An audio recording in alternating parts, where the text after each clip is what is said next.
მარკო ანტონიო რუბიოს გამოსვლასთან დაკავშირებით ამერიკის შეერთებული შტატების საელჩო განცხადებას ავრცელებს.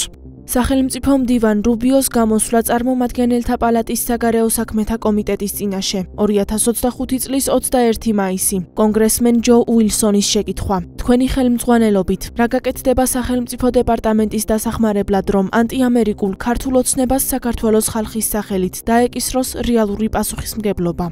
სახელმწიფო მდივანი რუბიო დაუბრუნდები, რაც ჩემს შესავალ განცხადებაში ვთქვი. შეერთებული შტატების მიზანი არის ჩვენი ეროვნული ინტერესები. ამიტომ ამით ვიხემძღვანელებთ და ვიკითხავთ, არის ჩვენი ეროვნული ინტერესი, რომ ანტიამერიკული მთავრობა მართავდეს მსოფლიოს მნიშვნელოვან ნაწილს. თუ არა, ჩვენ მივიღებთ შესაბამის ზომებს, რომ ამ მთავრობას პასუხისმგებლობა დაეკისროს.